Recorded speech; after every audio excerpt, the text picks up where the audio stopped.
Father asked me to talk tonight about what I think the state of things are. It's really bad, just in case you know. But I want to talk about the bad, but then also to provide some, as Father said, confidence and hope, because there is actually coming up on the horizon. One of the things that I've been watching, because in addition to doing exorcism work, I also actually do a fair amount of writing, and so just kind of keeping a pulse on the culture and even on the state of the church as to what its kind of state is one of those things where I just watch it, just to watch for patterns and things of this sort. I was telling Father, we did a podcast last night, which will be out tomorrow, but we were talking about the 6 stages of modernism, because originally when I wrote about modernism, I said there were 5 stages, and that was actually taught to me by a teacher of mine called Monsignor Eugene Cavan, who was actually, if you know anything about the history of Catholic University of America, he was the one that was fighting Charles Curran over the whole contraception thing in the 60s. That was who he was. But he was talking about modernism, and he parsed it out into 5 distinct stages, which I'm not going to go into all of them. You can read them. I have an article called Operative Points of View. It's in there. But I told Father, I said, I think we've entered into a 6th stage. The 5th stage is what we call the superficial stage. It's the stage where basically all the intellectual gas of the modernist heresy and the philosophical all the philosophical conclusions have been drawn, and so there's really nothing more. And of course, by the time you get to the late 60s, there were writers such as Garrigou-Lagrange and the Cornelio Fabro, who's one of my favorites.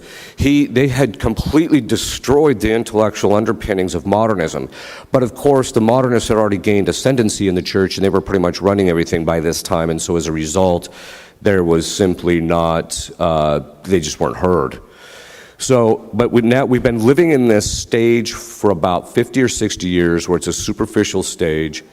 The things that people say are extraordinarily daft. I mean, you get on the social media, and Catholics, you'll just type in, there's 3 persons in the Trinity, and you get back, no, there's 4. Like, you know, I can't help you, right?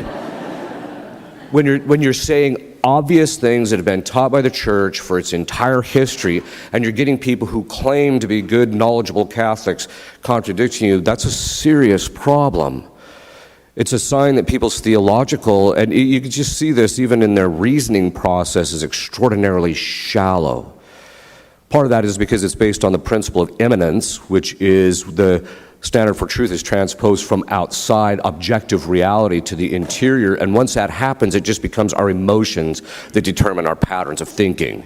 It's called the effective original sin of concupiscence. It's just what's going to happen. If you honestly think that what constitutes truth is what you think it is, well, then it's just going to degenerate into feelings. This is where we're at in our culture. You can't offend anybody. You can't say anything.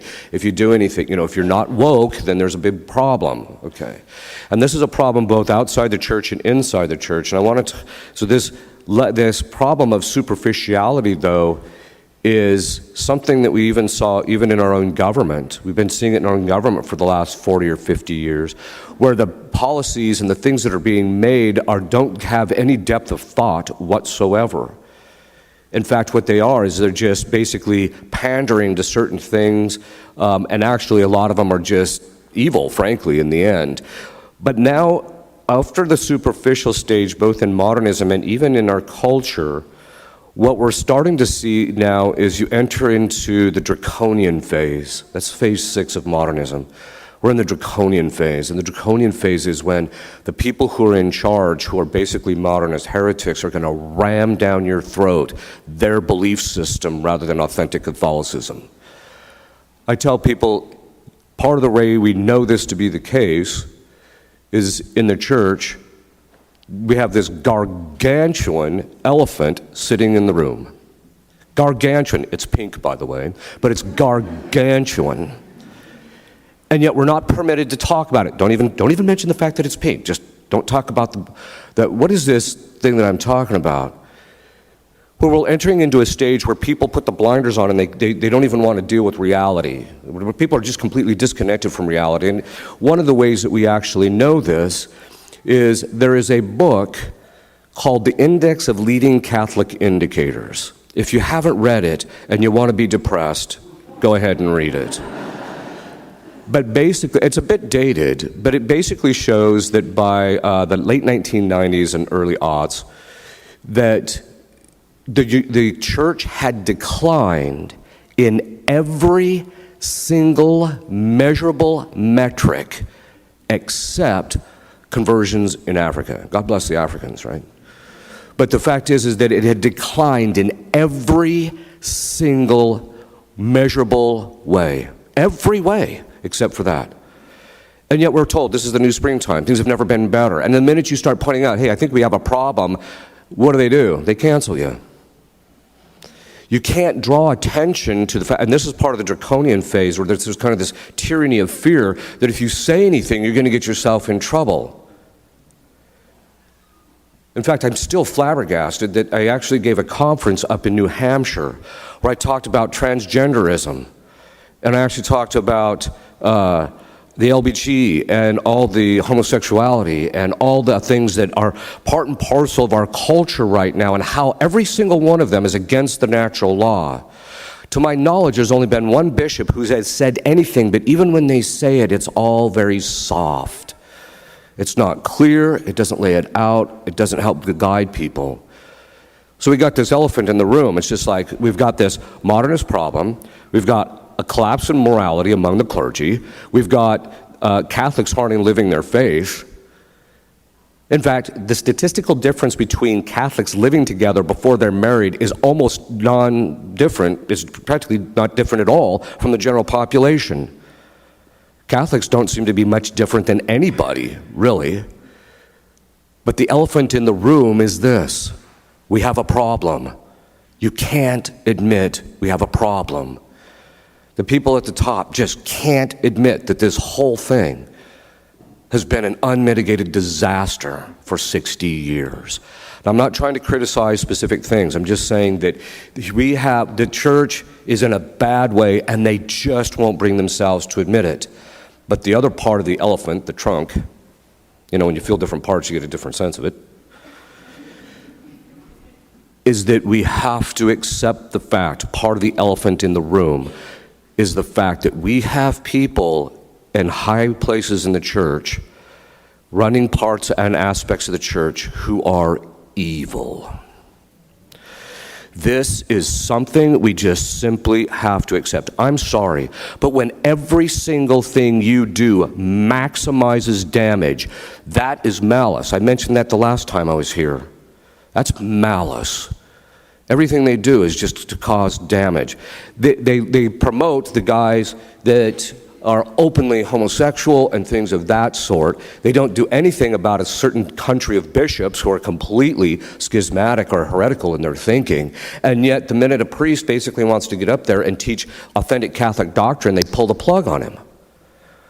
That's not, that's bad, obviously. We knew this was coming, though. The same thing is there's all sorts of stuff. I could go on for hours talking about all the problems in the church. But obviously you already know. I don't need to go into all of them. But then, of course, we also have the civil authorities. They're getting more draconian as we speak. I tell everybody, we're living in soft communism. It's soft tyranny. The fact that the government officials were shutting down people's ability to speak the truth is exactly what communists do. The fact that people in the government are doing everything they can do to maximize damage to this country is a sign of malice. The fact that it doesn't matter what justification you give, think of this.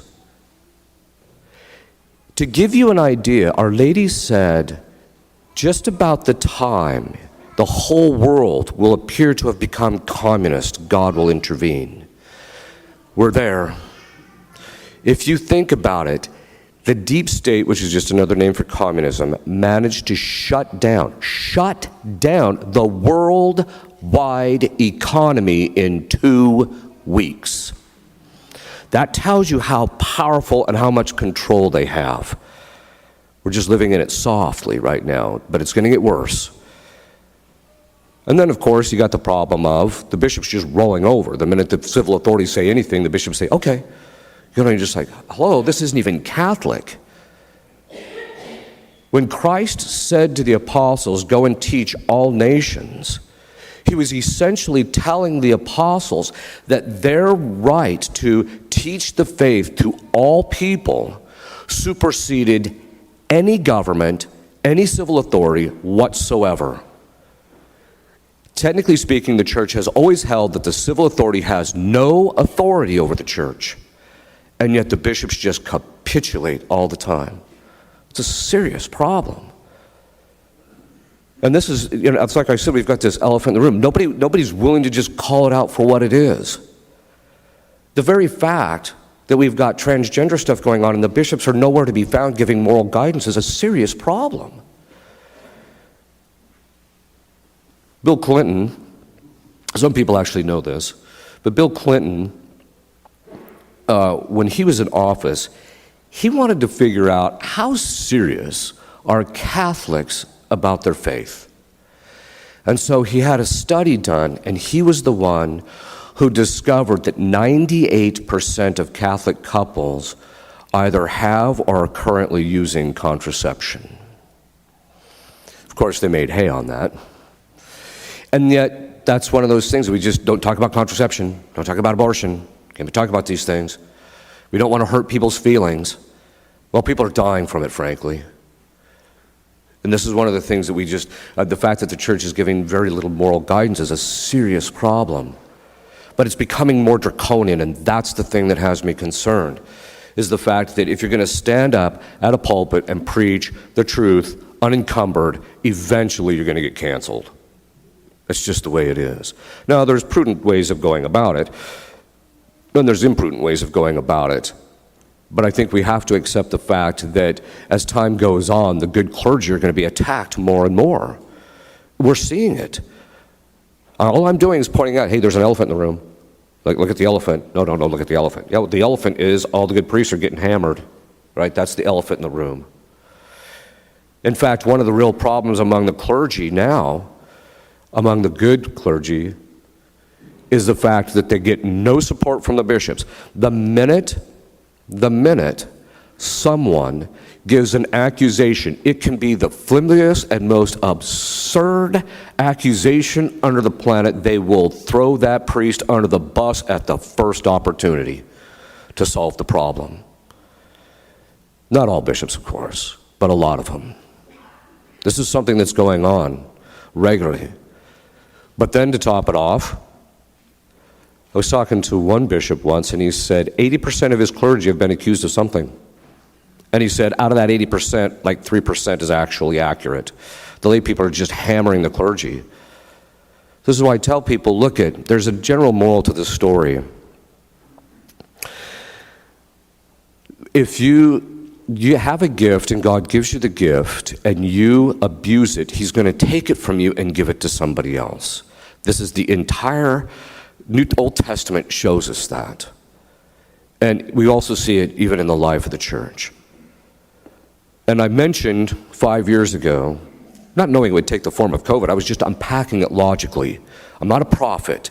I'm just saying, hey, look, the train's going down the track and it's going to hit this other train. That's all I'm telling you. And the train was, if the lay people don't stop receiving communion in the state of mortal sin, God's going to pull the plug and you're not going to get regular access to the sacraments. It happened. I didn't think it would be that quick. I didn't think it would be that. It was just, that's what's going to happen.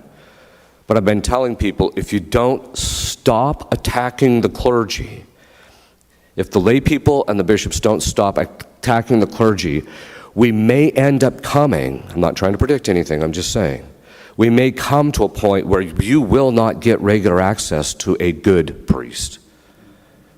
It could happen.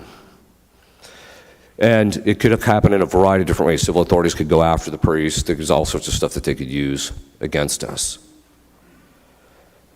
But the point I'm trying to draw out is that it's becoming more draconian and it's getting more serious. The spiritual chastisement always precedes the physical chastisement. This means that God's going to spank us spiritually. He's going to pull the plug on our spiritual goods to some degree. In fact, St. John Eudes said that the worst chastisement that God can mete out on a people is giving them bad priests. Well, we're there. Except for Father Heilman, of course. All right. But the point being is that this is one of the things that we're seeing is that the attack on the priests it's becoming a serious problem. The other thing is that bishops are starting to restrict priests more and more on what they can and cannot do. I'm sure you saw I'm not going to mention the country, but there was a bishop who decided that all diabolic possession, there's no such thing, it was just all mental illness. This is just grossly ignorant. First of all, it flies in the face of the entire tradition of the church. 23% of the scripture, or the New Testament Gospels, deal with Christ driving out demons. 23% of it.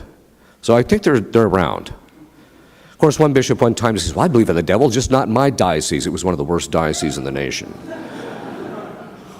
Like, yeah, you probably don't see him because he's all over the place. But you want to say to these bishops, look, I'm sorry, but when you start praying over somebody and they levitate and stick to the ceiling, that's not a psychological problem. But the exorcists are the front line of the battle. There's more of them, by the grace of God. A lot of the bishops are actually getting them. And so in that sense, it's actually good. And that actually brings up part of the positive aspect of all this. In the sessions that I've had, and I've also talked to other exorcists, and they seem to kind of confirm the same thing, is that we've reached kind of an apex, and we're kind of just now starting to go down in relationship to the amount of influence the demons are going to have. They've kind of reached their limit. You can kind of see this. They're overplaying their hand by driving civil authorities and even people in the church to say things and to do things that are just completely over the top. Anybody with any semblance of rationality, when they tell you the border is secure and, 200,000 a month are coming across, I don't know what your definition of secure is. Or other things too. I mean, there's all sorts of things. Gaslighting. They just gaslight everybody these days, both in and outside the church. But what we're noticing is that the demons know their time is coming. Because they know from watching the history of humanity that God will tolerate human beings descending only to a certain point, and at that point he said, that's enough. And then he pulls the plug. And then the chastising of human beings is done primarily to correct them. It's somewhat of a punishment, obviously, but it's really ordered towards our correction. And the demons know they're coming to that. How do they know they're coming to it? Because the four sins crying to heaven for vengeance are completely rife. Willful murder, abortion. Plus, if you look at all the people that are being euthanized now as they get older, plus just all the murdering going on. I mean, the amount of killing is just unbelievable. John Paul II was right when he said we're living in a culture of death. So we got willful murder, defrauding the labor of his wage. How is taxing a man more than God wants not defrauding the labor of his wage? Where did the government get the idea that it was entitled to more than 10% of your income? God doesn't even want more than 10%. Where do they think they're better than God? That's absurd. And quite frankly, it's a sign that they're doing too much. They're into too many things. In fact, quite frankly, they should not be taking care of the poor and the widows. That should be the church taking care of them, the wealthy taking care of them. They shouldn't be having all these programs and doing this and doing that and funding this and funding that, because every time they do that, they have to take money from someone else to do it. And that's defrauding the labor of his wage. So, willful murder, defrauding the labor of his wage, plus sodomy, gay marriage. I tell people, Sodom and Gomorrah's got to be squawking. They got wiped out, but at least they weren't trying to marry each other. Right? This is just insanity. And then, oppression of the poor. We're seeing this. That's what communism always does. It always causes a large percentage of the population to become poor. It always wipes out the middle class. And that's where we're headed. But it's all raging. I just don't see how it is that God's not going to spank us, considering all the sins decrying to heaven for vengeance, and that's not considering all the other sins are in place, that at some point he's going to spank us. So the good news is, I always tell people it's going to get worse. All right. What does that mean? If you look at what Our Lady has said, like when she said, just about the time it looks like the whole world will become communist, well, it did. Or when she says, if the Pope doesn't consecrate Russia, I don't want to get into the discussion about whether Pope Francis did it or not, but Our Lady actually said, I'm still trying to track down the authenticity of this quotation, but Our Lady supposedly said in 1929 to Sister Lucia that in the end the Pope would consecrate Russia, but that it would be too late to avert what it was supposed to avert. Think about that. All God wanted was a 5-minute prayer by a single man consecrating Russia to the Immaculate Heart, and we wouldn't be going through any of the stuff we're going through now. It tells you how efficacious prayer is. But the point being is that she predicted all these things. You look at Akita, she said, cardinal will rise up against cardinal and bishop against bishop. We're seeing that. The bishops and cardinals are infighting over those who are upholding the church teaching and those who are basically going the way of all flesh, as they used to say. Which makes me wonder about some of these bishops. But this is not just a problem of today. This has actually been around for a while. You can read St. Peter Damian's The Book of Gomorrah to get a sense of this has been a problem that comes and goes in the church. But that all being said, all these predictions are starting to come true. And so we actually know that if Our Lady and our Lord have predicted that all these things would happen, but then eventually Russia would be converted, and that tells us something. See, originally Russia was to be the instrument of our blessing. If they would have been converted, the whole geopolitical situation would have shifted and we would have had an era of peace. Russia would have been a blessing to the world. But now, because we didn't do that, Our Lady said she will spread her errors and many nations will fall into ruin. We're seeing that happen. And so now it's become the instrument of our punishment. Regardless of whether Putin has good intentions or not, is not germane. It's still going to be used as a instrument to punish us. So we know that all these things have come true. But then it tells us if all the bad things that have been predicted, if we didn't do this, that this would end up happening, if all those have become true, then that tells us that everything else about those prophecies and those apparitions is also true. There will be an era of peace. There will be a revivance of the church in such a manner that its glory will almost be better than any time in history, they say. We just have to get through the chastisement, get to the other side. What we also know, we can also see that God is starting to provide what we call prevenient graces. These are graces that come before the grace that he plans on giving. He starts preparing things along the way. And what is that we're actually seeing? Well, inside the church, one of the reasons they're becoming more draconian is because they lost the intellectual argument. The modernists that are pushing all this stuff that's contrary to Catholic teaching have lost the intellectual argument.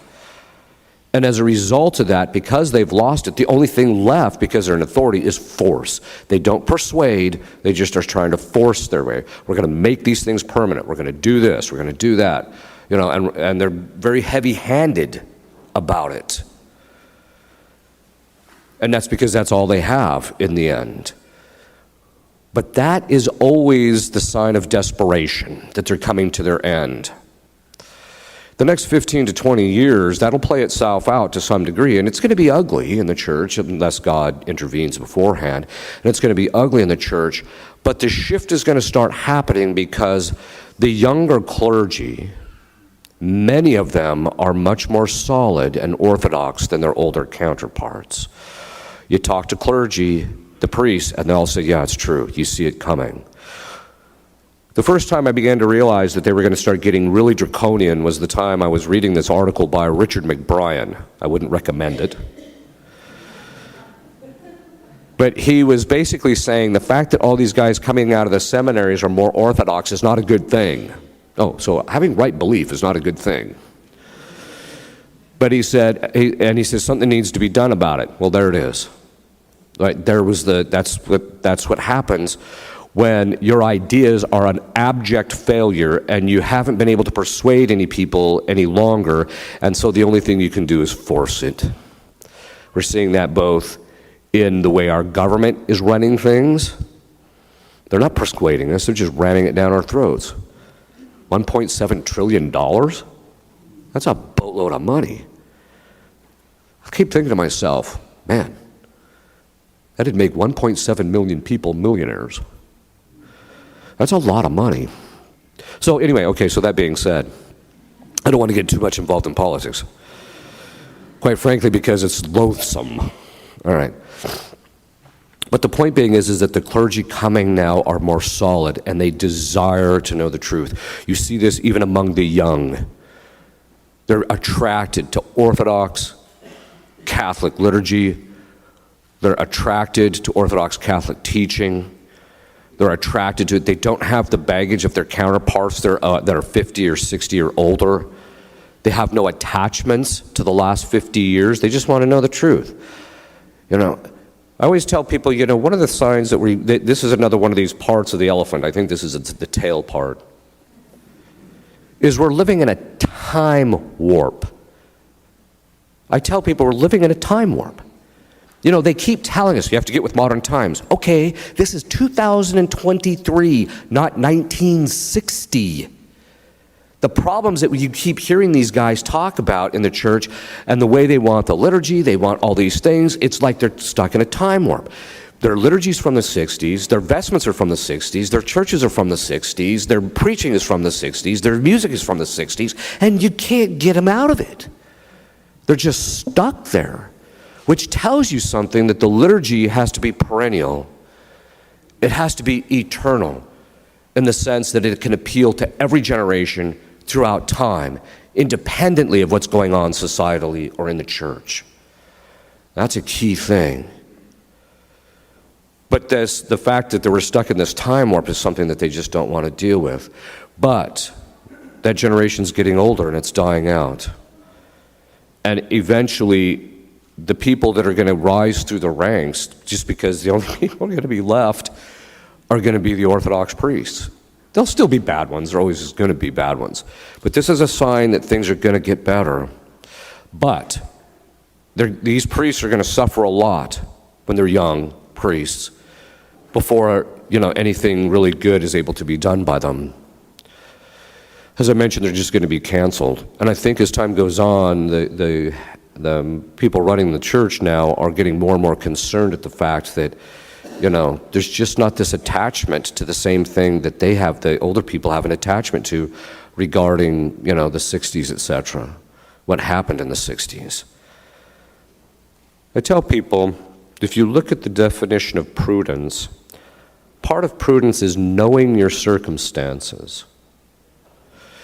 And in order to know your circumstances, you have to have the virtue of circumspection. And it's one of the first virtues corrupted. Circumspection is the virtue which I keep track of my surroundings. Modern parlance, we call it situational awareness.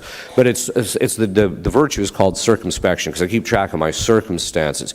But St. Thomas says it's the first virtue corrupted. And how we know that?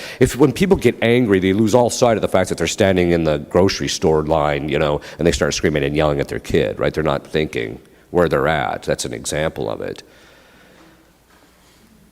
But when they were trying to tell us in the 1960s that modern man was different from all the predecessors, and so we had to have a new this and a new that and a new this and a new that, I'm like, really?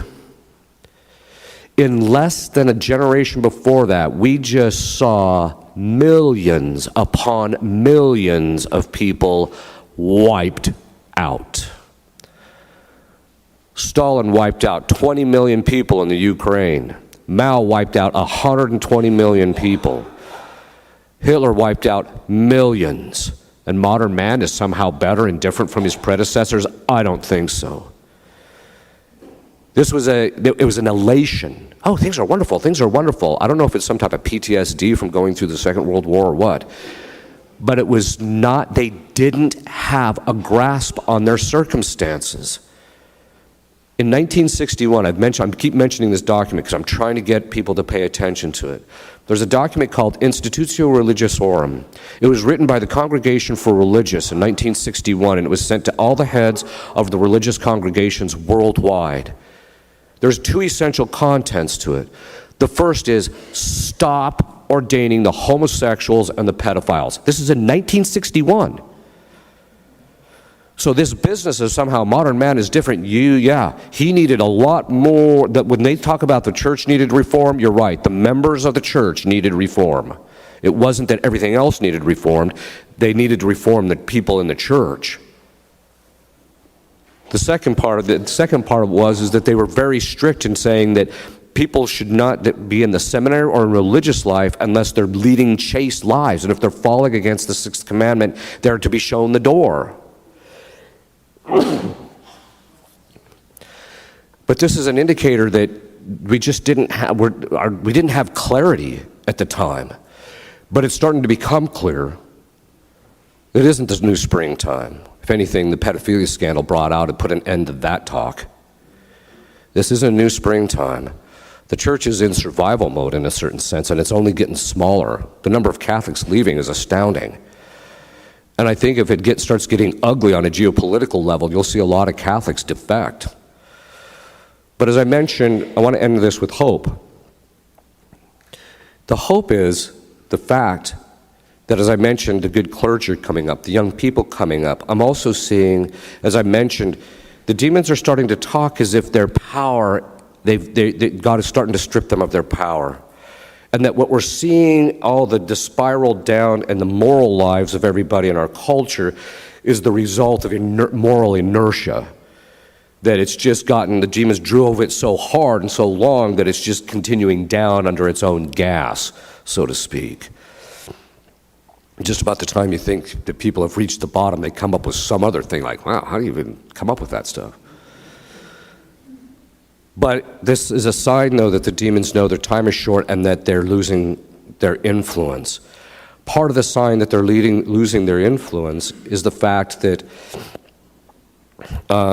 first of all, they're starting to lose control over the information blackout.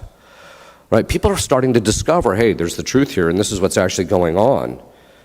And so they're starting to realize there's information out there that's actually explaining what we're actually seeing and why these things are actually happening and that. And so the demons know that they're starting to lose control over it. It's starting to get out. Occult means hidden, and it's losing its hidden aspect of it. Part of it is, too, is that the Satanists are just out there. I mean, they're just out there. They just say, yeah, we're here. This is what we're going to do. We're going to have our ritual in the public square. Or you can go watch. I wouldn't recommend it, but you can watch if you want to see that world leaders don't seem to have a problem with the occult, is watch the dedication of the tunnel in Switzerland. It's a full-blown ritual to Baphomet. Full-blown. And you look at the world leaders there, and they're watching it as if they've seen it 100 times. So I said that to a friend of mine. He says, well, they probably have. Right? But it's a sign, though, that the fact that it's coming out in the open also means that it can actually be adequately addressed. And this is a sign that when demons have the ability to hide things, they can block people from reflecting on it, they can keep people from putting things out that are supposed to be put out, but that's starting to decay and starting to break down. both in the church and outside the church. We're starting to discover what's really going on slowly. I think we've only seen the tip of the iceberg. I think if we knew the corruption of our leaders, we would be hanging them from the lampposts, as they say.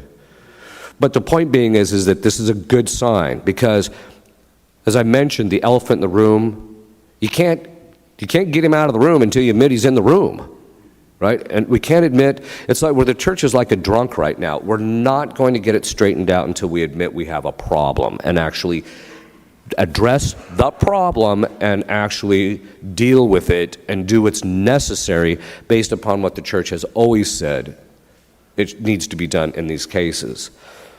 But that's coming. I think we're seeing more and more. Some of the younger clergy, as I mentioned, are very solid theologically, and they're starting to speak out more, which is a good thing.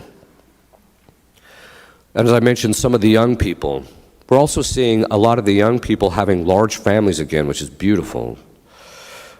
We're seeing people that just want to lead good Catholic lives and get them and their families to heaven. So things are changing slowly.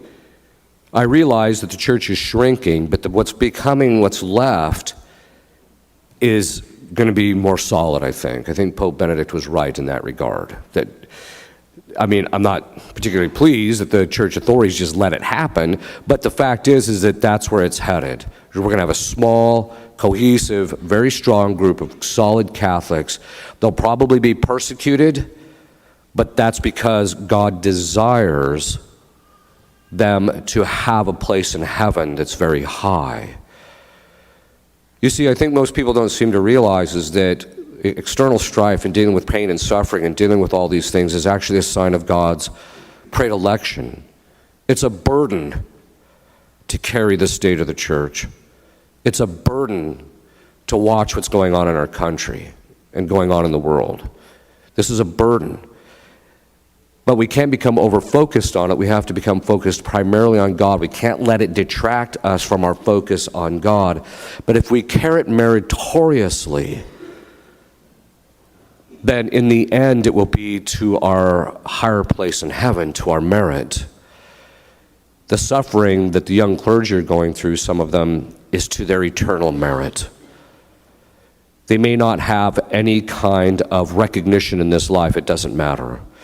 This is passing. In the next life, that's when everybody's going to be sitting around and admiring those who suffered. And so when the suffering comes, and if we go through a chastisement and there's a lot of suffering, we have to have the attitude of, this is for my purification, and I'm going to try and do it as best I can for the sake of my sanctification. And if we survive the chastisement, we come out the other end, then God will let us enjoy the glory of the church. It's coming. We know it's going to come. The entire reason that God made man was to have rightly ordered worship.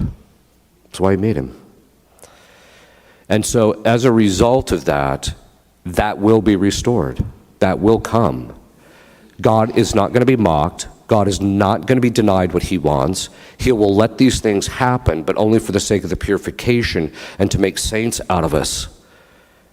But he will restore it. Doesn't mean it's going to be easy in the process, but we have to have the confidence in knowing it's going to come.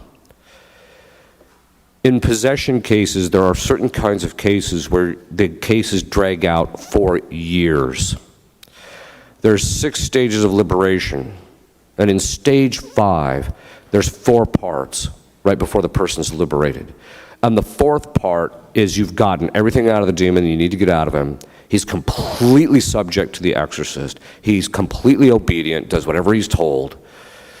And there can be a time for a while, it seems like 2 or 3 months, that you're like, why isn't God doing anything? We already got